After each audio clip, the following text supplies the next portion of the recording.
Welcome to British Focus. If you're tired of the same scripted political interviews, you're in the right place.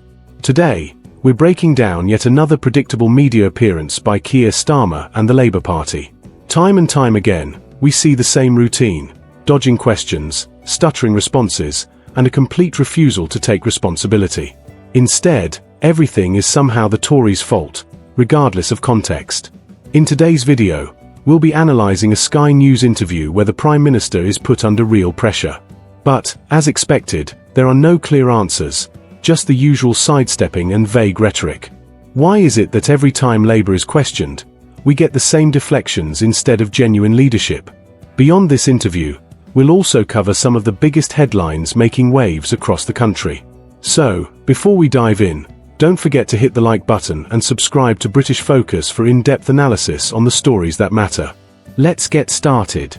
England's just cut interest rates, but it's also halved growth for 2025 forecast and raised the inflation forecast and said employers' national insurance hike will raise prices and hit jobs more than expected. It's a poor verdict on your budget and bad news for your growth plan. You must be really disappointed. Well, what I think is significant today is that the interest rates have come down. That's the third cut in interest rates since July. That is really important So it's a growth that forecast. means more money in people's pockets. Of course, wages are going up higher than inflation. Again, more money in people's pockets. But we're never going to turn around the economy in just 6 or 7 months. It was always going to take time. There's more to do. And that's why the announcement we're making today about nuclear, which is moving this on significantly to small modular reactors, getting again to the front of the queue in the world on that, making sure that can be done elsewhere across the country. So AI, data centres and nuclear can come together. This is hugely important. That means lots of investment into our country, which is then measured in jobs. So when it comes to growth... They said that your NI is going to cut jobs. They said the NI hike will cut jobs. Well, there's been an increase of, I think, 70,000 jobs since we came into power. So I think that shows the trajectory when it comes to jobs. But the only way to get sustained jobs in this country is to get the investment in. And that's why I'm really pleased that we've got the highest levels of investment now for 20 years. That's only coming because of the big decisions that we're taking. It will take time, but we've got to see these decisions through because this is what is going to turn the economy in the long run and make sure that people don't just see a line on a graph but feel better off. Now that we've seen the interview, one thing is clear: Keir Starmer and the Labour government are completely out of their depth when it comes to economic leadership. Their handling of the economy has been nothing short of disastrous, yet they continue to spin the same tired narrative, pretending that everything is under control. But let's be honest, who actually believes them? The Labour government under Keir Starmer has once again demonstrated that economic mismanagement is at the heart of its leadership. While they celebrate a reduction in interest rates, the bigger picture tells a far less optimistic story. Growth projections for 2025 have been slashed, inflation expectations have risen, and businesses are bracing for higher costs due to an increase in employer national insurance. The supposed benefits of Starmer's economic strategy are nowhere to be seen, yet he continues to sell the illusion that everything is on track. When questioned about these troubling figures, Starmer did what he does best: sidestep, deflect, and avoid any real accountability. His response? The interest rate cuts are the most important factor because they mean more money in people's pockets. But hold on. What about the long-term economic trajectory? What about the rising inflation that will eat away at any supposed gains? What about businesses warning that his policies will make things worse?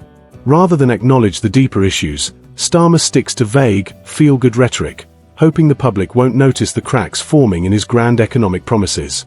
And let's not forget, the Labour Party has had 7 months in power, and instead of economic revitalisation, we're seeing stagnation at best and decline at worst.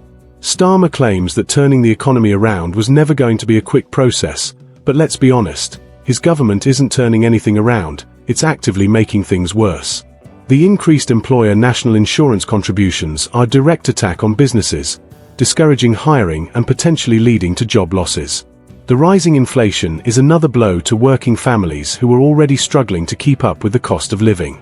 And the downgraded growth projections? They're a reflection of investors losing confidence in Starmer's leadership. What's truly alarming is how detached Labour seems to be from reality. Their policies are supposed to boost investment, yet investors aren't convinced.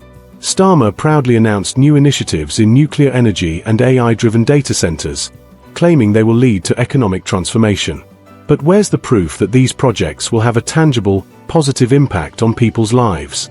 Right now, all we're seeing is a government that talks a lot about big decisions, but delivers very little in terms of results.